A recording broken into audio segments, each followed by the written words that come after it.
Hello student. आज के इस फ्लूइड मैकेनिक्स के लेक्चर में हम जो लास्ट लेक्चर में आपका टॉपिक रह गया था कि जब आपका एटमॉस्फेरिक प्रेशर गेज प्रेशर से ज़्यादा होता है तो उस कंडीशन में जो आपका U2 मैनोमीटर है वो किस प्रकार वर्क करता है या उसका जो डेरिवेशन है वो किस प्रकार होगा, हम उसको यहाँ पर डिटेल में डिस्कस करेंगे। हमें पता है कि U2 मैनोमीटर को यदि हम किसी मैनोमीटर को यदि U आकार में मोड़ देते हैं तो वो U2 मैनोमीटर बन जाता है। ये एक ट्रांसपेरेंट ग्लास ट्यूब का बना होता है। ठीक है, तो जब हम किसी इसको गेज पॉइंट से नहीं जोड़ते हैं तो दोनों लिम्स में जो लिक्विड का लेवल रहता है वो क्या रहता है, आपका एक समान रहता है। ठीक है, तो जो केस नंबर 2 है आपका, केस नंबर 2 की बात हम करें यहाँ पे, तो उसमें क्या है, वेन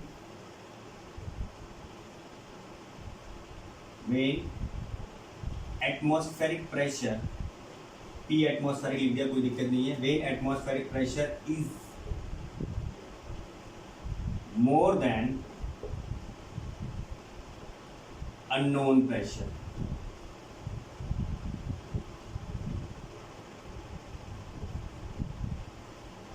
ठीक है, अननोन प्रेशर यहां पर जो मिलेगा आपको नेगेटिव गेज मिलेगा, या हम डायरेक्टली इसको वैक्यूम भी बोल सकते हैं। ठीक है, तो हमें ये केस डिस्कस करना है जिसमें क्या है, जो आपका एटमॉस्फेरिक प्रेशर है P atmospheric, P ATM is greater than P gauge. ठीक है, हमें यहाँ पे जो कंडीशन है वो क्या है, P atmospheric is greater than P gauge. ठीक है, तो हमें ये कंडीशन है। हमें पता है कि आपका जो U2 मैनोमीटर है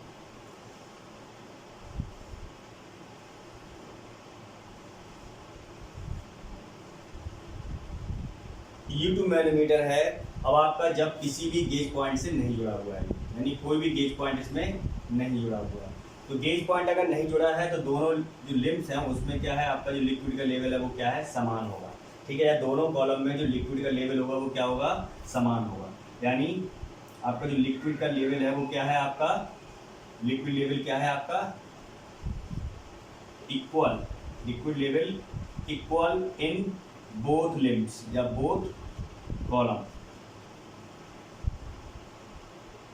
ठीक है, बोथ लिम्स या बोथ कॉलम। अब क्या करें, अब हमारे पास जो पहला केस था, हमने वो पहले केस में क्या किया था, जो आपका जो गेज प्रेशर था यहाँ से किसी गेज पॉइंट से इसको जोड़ दिया था, तो ये प्रेशर ज़्यादा होने की वजह से यहाँ जो मरकरी थी वो यहाँ पर शिफ्ट होके यहाँ पर ऊपर की तरफ पहुँच गई। ठीक है, यानी इसके प्रेशर ज़्यादा होने की वजह से जो मरकरी यहाँ पर थी वो यहाँ से डिस्प्लेस होके यहाँ पर ऊपर राइट लिम्ब में आपकी क्या है, वो ऊपर की तरफ इंक्रीज हो गई। ठीक है, और यहाँ पर जो लिक्विड की 2 लेयर आपको मिल गई, यानी कि एक मरकरी की लेयर और एक दूसरा जो लिक्विड है उसकी लेयर।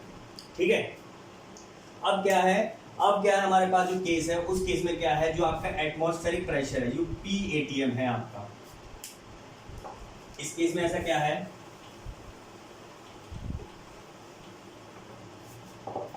इस केस में आपका क्या है, जो आपका एटमॉस्फेरिक प्रेशर आपका लग रहा था यहाँ पर वो ज्यादा है।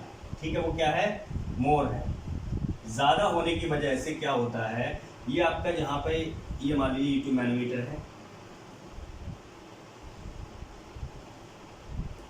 ठीक है, ये आपका क्या है, कोई भी गेज पॉइंट से आपका जुड़ा, रफली डायग्राम है अभी तो। ठीक है, अब ये प्रेशर ज़्यादा है, तो इस प्रेशर की ज़्यादा होने की वजह से क्या है, आपकी जो मरकरी थी वो यहाँ पर ऊपर की तरफ लेफ्ट लिम्ब में ऊपर की तरफ मूव करने लगती। इसकी वजह से क्या है, आपको जो लेफ्ट लिम्ब है उसमें 2 हाइट मिलती है, एक तो मैनोमेट्रिक की हाइट और एक आपकी लिक्विड की हाइट, जो भी लिक्विड है। ठीक है, तो इस केस में हम क्या करेंगे, इस पॉइंट पर लगने वाला प्रेशर और इस पॉइंट पर लगने वाला प्रेशर इक्वल होगा, तो इन दोनों प्रेशर को इक्वल करके हम जो प्रेशर डिफरेंस है, गेज प्रेशर है, उसकी वैल्यू को फाइंड आउट कर सकते हैं। तो यहाँ पर अब डायग्राम बनाते हैं।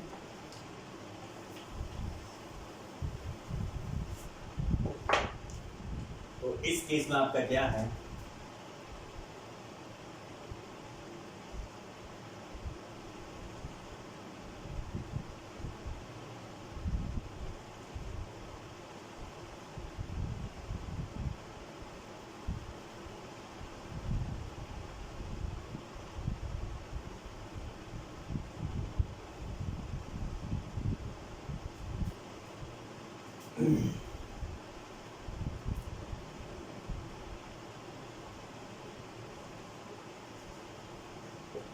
P एटमॉस्फेरिक प्रेशर,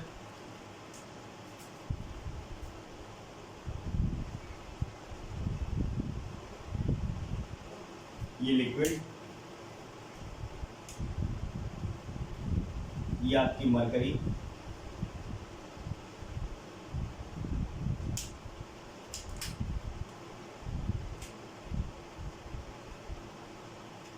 ठीक है, और ये आपकी क्या है, डेटम लाइन है, ठीक है। तो यहाँ पर ये प्रेशर आपका क्या है, ज़्यादा है, तो गेज पॉइंट ए है। तो ये प्रेशर जब ज़्यादा है तो इसकी वजह से क्या है, यहाँ जो मरकरी भरी हुई थी वो यहाँ से डिस्प्लेस होकर यहाँ पर ऊपर की तरफ मूव कर गई। तो यानी हाइट ऑफ मैनोमेट्रिक फ्लूइड कितनी है, HM। Centre of the pipe से लिक्विड की हाइट कितनी है, H1, ठीक है, ये 1 ये 2, ठीक, ये 1 और ये 2। अब क्या करें, अब हमें देखना है कि P1 is equal to P2, ठीक है। इस पॉइंट पर लगने वाला और इस पॉइंट पर लगने वाला प्रेशर क्या होगा, इक्वल होगा, ठीक है। अब ये इक्वल है प्रेशर, तो अब हम क्या करेंगे, P1 को हमें कैलकुलेट करना है। पहले P1 की हम बात करते हैं, ठीक है। अब P1 की जब बात करेंगे तो उसमें कितनी हाइट है, जिसकी वजह से यहाँ पर प्रेशर लग रहा होगा, यहाँ 2 हाइट है, एक HM की वजह से यानी मैनोमेट्रिक लिक्विड की हाइट है, और एक आपकी क्या है, जो गेज पॉइंट है उसकी हाइट है, यानी जो गेज पॉइंट पे जो लिक्विड भरा हुआ है उसकी हाइट है, ठीक है।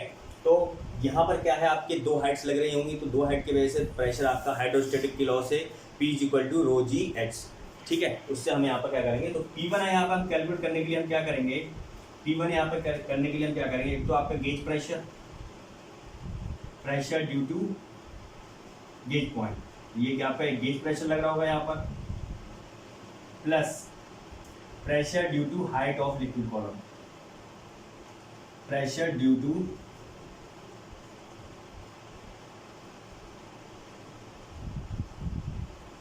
हाइट ऑफ लिक्विड कॉलम, ठीक है। अब यहाँ पर P1 की जब बात करते हैं तो P1 पर क्या, जब हम P1 की बात करेंगे तो P1 इज इक्वल टू किस के बराबर आ जाएगा, एक तो गेज प्रेशर के आगे आपके, और यहाँ पर कितनी लिक्विड की हाइट है, 2 लिक्विड की हाइट है, पहले आपका आ जाएगा ρ1 G into H1 plus ρm manometric fluid G into height of manometric fluid, ठीक है। यानी P1 की वैल्यू आपके पास कितनी आ गई, इतनी आ गई। अब बात करते हैं P2 की। कोई भी गेज पॉइंट से नहीं जुड़ा है, इसलिए गेज प्रेशर क्या हो गया, 0 हो गया आपका, कोई भी गेज पॉइंट से ये कनेक्टेड नहीं है, प्लस कोई भी लिक्विड की डेटम लाइन के ऊपर, यानी ये रेफरेंस लाइन है आपकी, तो ये जो रेफरेंस लाइन है, ये जो रेफरेंस लाइन है, इस रेफरेंस लाइन के ऊपर कोई भी लिक्विड की हाइट नहीं है, इसकी वजह से यहाँ पर जो P equal to rho G H की वैल्यू क्या हो जाएगी, 0 हो जाएगी। तो रेफरेंस नहीं है कोई भी, तो आपका क्या हो गया, 0 हो गया। रेफरेंस के ऊपर कोई भी हाइट नहीं है लिक्विड की, तो क्या हो गया आपका, 0 हो गया, यानी P2 बराबर कितना आ गया, 0। तो अब हम क्या देखेंगे यहाँ से, P1 is equal to P2, तो यहाँ से आप देख लेते हैं, यहाँ से हम देखेंगे P1 is equal to P2,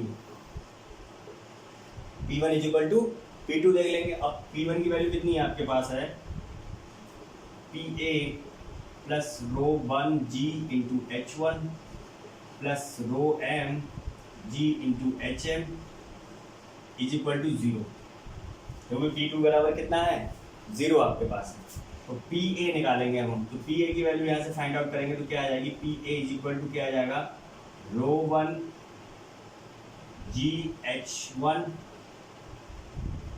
minus ρm GHM। कोई दिक्कत नहीं है इसमें, इसको और मॉडिफाइड कर लेते हैं। तो जब मॉडिफाइड करेंगे तो PA किसके बराबर आ जाएगा आपका, माइनस कॉमन लीजिए बाहर, ρ1 GH1 plus ρm G into HM, ठीक है। तो आपका जो गेज प्रेशर है वो क्या है, नेगेटिव में आया, तो इसलिए हम इसको क्या बोलते हैं, नेगेटिव गेज। तो हम वैक्यूम के लिए भी वैक्यूम भी बोल सकते हैं या वैक्यूम गेज। ठीक है, तो हमने क्या किया, जो दोनों केसेस थे आपके उनको यहाँ पर डिटेल में डिस्कस कर लिया कि पहले केस में आपका जो लिक्विड जो गेज प्रेशर था वो ज़्यादा होने की वजह से आपकी जो मरकरी थी वो इधर की तरफ शिफ्ट हो गई थी राइट लिम्ब में। लेकिन अब क्या है, आपकी जो मरकरी है वो आपकी जो अब आपका जो एटमॉस्फेरिक प्रेशर है वो ज़्यादा है, उसकी वजह से आपकी मरकरी क्या होगी, लेफ्ट लिम्ब में ऊपर की तरफ मूव कर गई। ठीक है, तो आज के लेक्चर में हमने जो दोनों केसेस थे U2 मैनोमीटर के, जो पॉजिटिव गेज और नेगेटिव गेज, उसके बारे में डिटेल में डिस्कस कर लिया है। यदि इसमें से किसी को डाउट है तो नीचे हमें कमेंट सेक्शन में लिखकर पूछ सकता है। आज के लिए इतना ही काफ़ी है। Thank you class.